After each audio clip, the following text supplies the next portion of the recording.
everyone, and good morning on this gorgeous October morning. It's beautiful and sunny. So in today's video I'm going to show you some of the bulbs that I've bought that I'm going to be planting now around the garden in order to give me flowers next year, next spring. So I've divided my bulbs into 3 sections because each group of bulbs is for a specific area in the garden. And the first ones I want to show you are these beautiful Dutch iris, Sapphire Beauty. They grow about 50 centimeters tall. I love Dutch iris. There's 15 bulbs in each packet, so I'll divide these and plant in groups of 5. So I'll take you out in the garden now and I'll show you where I'm going to be planting these. So somewhere in this area here, I've got a very big clump of these blue Dutch iris. I'll have to watch the video to see exactly where they are. What I'm going to do is I'm going to dig that clump up. There must be about 30 to 40 iris in each clump. I'm going to dig them up, split them and spread them around. And the reason I'm doing that is because I want pops of this beautiful blue colour all the way around the garden. I don't want it just in one area. So I have actually got 2 areas of Dutch iris. I've got one here and I've got another area of Dutch iris which used to be huge. I'm not sure where they are now because we've built the greenhouse over the top of where the Dutch iris used to be. So there might still be a few. I'll take you and show you. So if you look, the Dutch iris used to come all the way along this front border here and along there. And I did dig loads of bulbs out of the area. I didn't just plonk the greenhouse on top of all the plants, and I dug everything out as much as I could and saved them. But I don't know exactly where they've gone now, the bulbs, because obviously when you're digging a bulb up, well, I can't tell the difference between one bulb and another. So anyway, yes, I'm going to be planting groups of the Dutch iris in this little woodland area. It's very shady because we have a beautiful ornamental cherry tree there. So this is a very shady area. I try and sort of get as much light in as possible by keeping the shrubs at a lower level.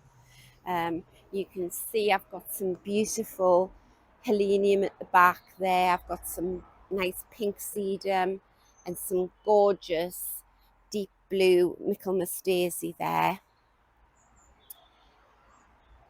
So yes, I'm going to be planting in this area here.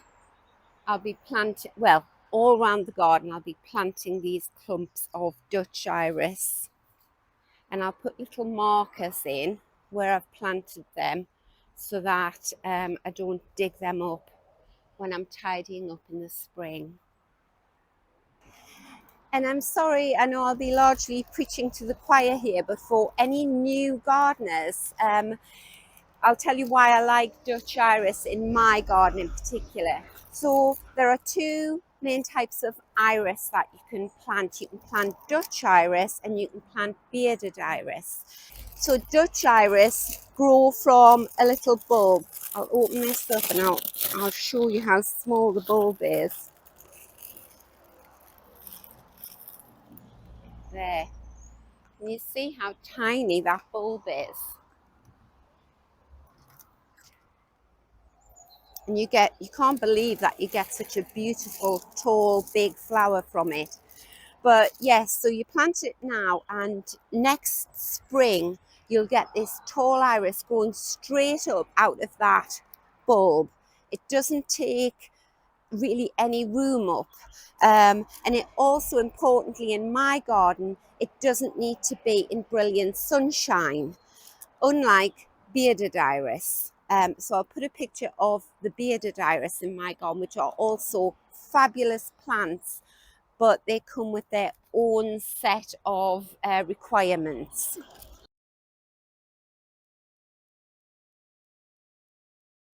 Right, so if you look at this patch of dead and dying leaves. Here, I'll just step into the border and get a close up. So these leaves here are the leaves of a beautiful white bearded iris, and these long white things here are the rhizomes that they grow from. And to get a good display of flowers on a bearded iris, those rhizomes need to bake in the sun. They need to be right up on the surface. The roots are underneath, growing down into the earth, but the rhizomes need to be on the surface. So you can see I've got this beautiful big patch of white iris there. So they need room and they need sunshine.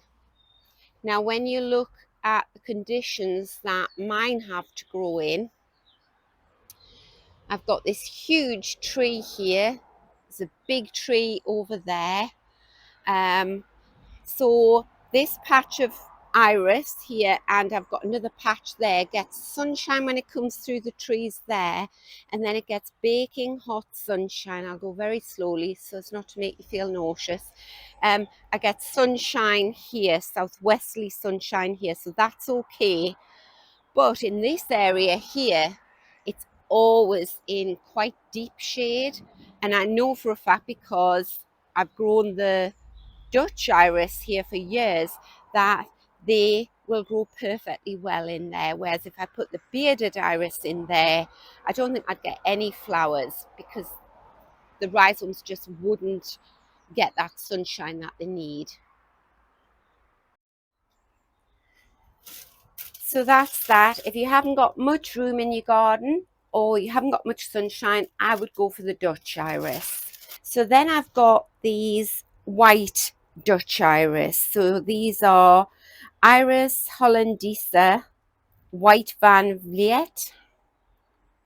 There's 20 iris in each of these packets. Again, they grow 50 centimeters tall. And these are for my white garden. I've also got some allium. This is nigrum, and there's 6 allium in here. I'll also be planting these in groups of 3, dotting them around the white garden. And I'll take you through to the white garden in a moment. It's a tiny little area with very narrow borders. So I have got some white bearded iris in it, but the Dutch iris will do much better there. And then I've also just bought these little crocus, tiny little bulbs. The crocus are the first things to come up in the spring, and this is just a selection of white crocus. So I've got 3 packets of that. Oh, I've got some different allium as well. These are allium ping pong. Whoops.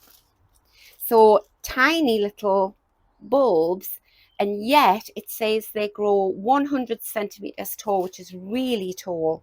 So I'm very excited about them. So I'll take the camera now and I'll show you the white garden. So the white garden is through here at the back of my house, through my shady little courtyard where I grow all the acers.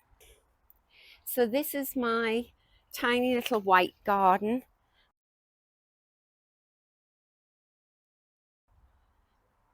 I've been really pleased with the way it's come along this year.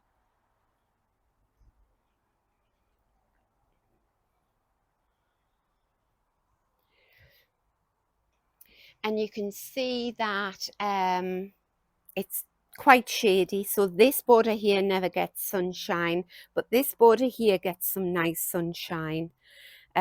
So these leaves here are my white bearded iris. And they do well because they are in the sunny border. But can you see how narrow the border is? You know, that's still paving stone down to there, and that's the back of the fence. So they haven't got much room to grow, but they do put on a fantastic display, and they've sort of grown along here as well. So that iris there has been there for years. The only other plants that have been here for years are this big hydrangea and that fern over there. Everything else is newly planted this year. So what I've discovered about a white garden is that it presents its own challenges, particularly when it's a very small space. So I found it quite a challenge to keep the interest going, to keep things flowering, to have a big enough and diverse mix of plants that it always looks lovely, that there's always something flowering. This plant here, I think it's called Dusty Miller, has just loved it here. So he has to come out because he's just swamped that border. But here we've got white antirrhinums that I grew from seed. I've got a beautiful white alstroemeria. You can see a lot of the plants are really small. This is another antirrhinum, which was rather more pink than white, rather more pink than it looked on the packet. That one's called Apple Blossom, but it is lovely. This used to be a typical cottage garden, so you can see there are interlopers that are definitely not white in. I just take those out. This has been beautiful. This is an Achillea marshmallow. That's that one. And I think when I take this big plant out here, he will just love the space. So what I'm thinking for next year is that I'm going to plant all of these white iris and white allium in this space. And what else did I have back in the greenhouse? Oh, the white crocus. So that will give me a lot of different plants growing to a lot of different heights. The allium are the tallest, then the iris will be tall, and they'll really show up against this fence, because that's the other thing I've discovered about the white garden. I painted all the fences black so that the white plants really pop, and I painted the back of my garage. But I found that now in October, when the Ami majors that was growing there and the big tall daisies that were growing there,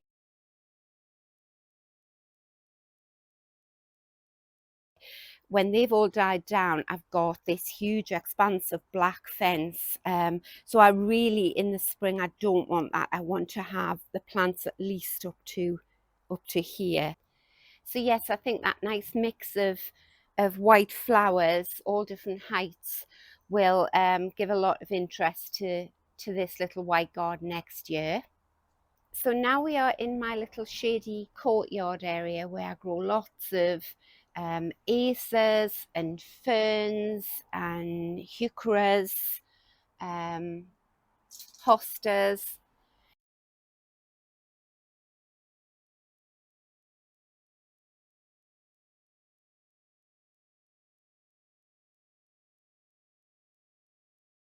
You see some of the acers have lost their leaves already. But this is where I'm going to plant my last lot of bulbs, and I'll show you where.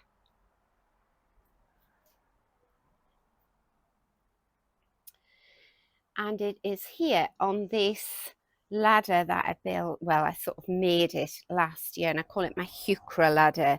So I just basically, I'll put the link in the description box below as to how I built it, but I just propped the ladder up, and then I screwed large pots to the base so that they wouldn't blow off, and then I can just plop any plant that I like in there, and that has been beautiful this year. But the heucheras are looking a bit bedraggled, more so because if you can see now, in there is a nest, and two little wrens built their nest there earlier this year and then just disappeared. But I didn't like to water the plants in case I was just missing them and they were using it as a nest.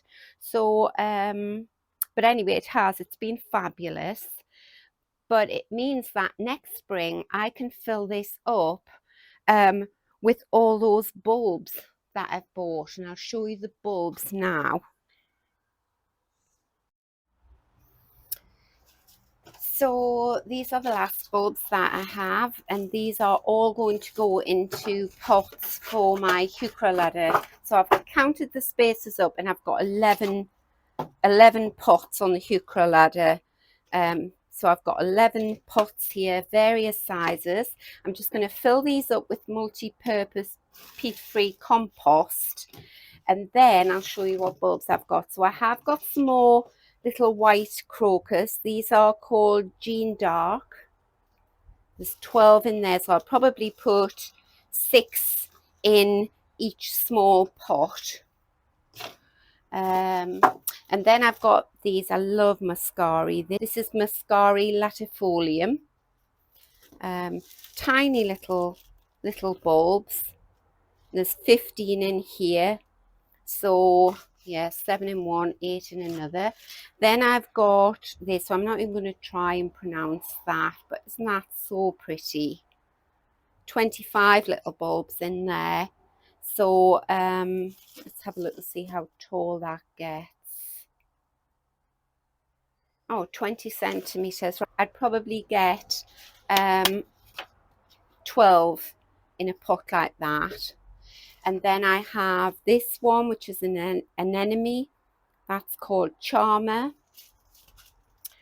15 in there. So maybe 15 in there, or 7 and 8 in 2 different pots. And then some crocus, King of the Striped. That's really pretty. And I can pop them all onto that ladder. So yes, I'll probably keep the heucheras in place on this ladder until next spring. I'll pot all of those little bulbs up, and then I may keep them in the cold frame, or I might just put them outside the garage until next spring when they start poking through the soil, and then I'll create a display here. So yes, I would love it if you continue to watch the videos. I'll just continue to make them throughout the winter. There's always something to do in the garden, always something to see. But thank you so much for watching this time. I hope you've enjoyed the video and I hope you're managing to get out and get your bulbs planted. So until next time, take care. Bye.